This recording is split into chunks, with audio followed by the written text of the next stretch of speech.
দর্শক কেন রোহিত দেখতে যাবে? রোহিতে কি আছে? প্রথমত আমার দর্শক ট্রেলার দেখেই তার দেখতে যাওয়ার আগ্রহ তৈরি হওয়ার কথা, কারণ ট্রেলারটা এরকমই এবং ওনার কাজ এরকম। He is a visual driven director.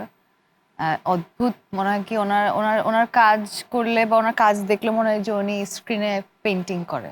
হ্যাঁ। হি ইজ অ্যান আর্টিস্ট, উনি পেন্টারও, বাট উনি স্ক্রিনে পেন্টিং করে। সো ওনার অদ্ভুত ফ্রেমগুলো এবং সবকিছু কম্পোজিশন এত বিউটিফুল, এবং ওনার সাথে কাজ করে আরাম হচ্ছে যে অ্যাক্টার একটা অদ্ভুত ট্রান্সে নিয়ে যায় উনি।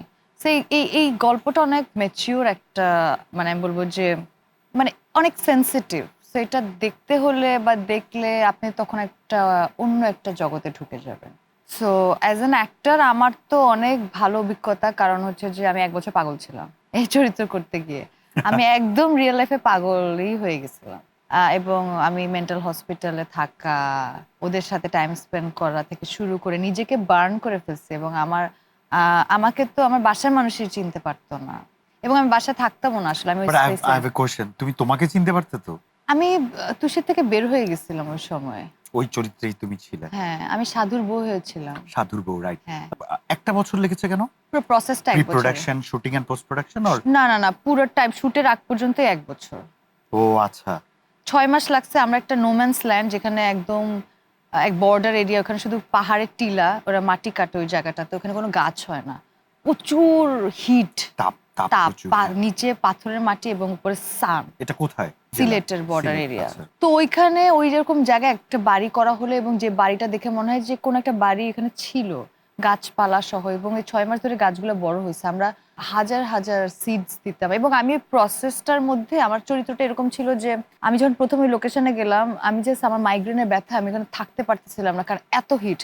তখন আমাকে বললো যে তুমি গ্রামের সব ক্যারেক্টারের সাথে যদি মিশে যেতে পারো, তোমাকে কাট আউট লাগতেছে, তুমি যে শহর থেকে একটা মেয়ে আসছো এটা মনে হচ্ছে, তুমি যদি মিশে যেতে পারো তাহলে চরিত্র, তুমি যদি তোমাকে না যদি মিশতে পশু পারো তুমি পাখি নায়িকা, হ্যাঁ। পশু পাখি ডাকলে যদি তোমার কথা শুনে চলে আসে, তাহলে তুমি ওই ক্যারেক্টার। আর তোমার এই যে জীবনের সৌন্দর্য চেহারা এসে সবকিছু বাসায় রেখে সুন্দর করে, যারা পাগল যদি ওই অর্থে বলে থাকে দেখি, তাদেরকে যে দেখতে যেরকম লাগে, তোমাকে দেখতে যদি সেরকম লাগে, তাহলে তুমি চরিত্রটা হইতে পারবা।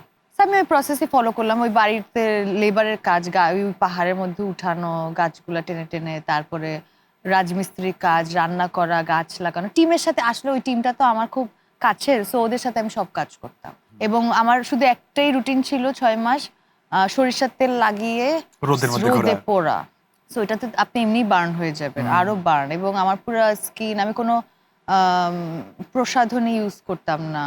হাইজেনের জন্য যতটুকু মেনটেন করা ততটুকু, এর বাইরে আমি চুলে শ্যাম্পু করতাম না মাসের পর মাস। But to make it more real. মোরিয়াল ফ্রেকেলস আনা ট্রাই করছি, মানে যত ড্যামেজ করা যায়। পান খেয়ে চুলে আমার দাঁতের মধ্যে ওই যে পানের হ্যাঁ। দাগ, টেক্সচারটা রিয়েল করেছি। তো সবকিছু এটা একটা অদ্ভুত অন্য একটা process, জার্নি। অন্য একটা অন্য জার্নি। একটা জার্নি। হ্যাঁ। দেখো, একটা হাওয়া তো একটা ল্যান্ডমার্ক তৈরি করে গেছে। হুম। এখন রোহিত একটা কোন জায়গায় নিতে পারবে? দর্শকের জায়গা থেকে তোমার কি মনে হয়? তুমি তো কাজটার রোহিত সাথে। অনেক, এই জন্য ম্যাচিউর কথাটা বলছি। হাওয়াতে এক ধরনের আনন্দ বা বিনোদন বা ভালো লাগা।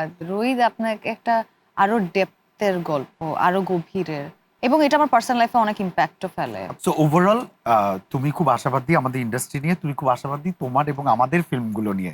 ইনশাল্লাহ, হ্যাঁ।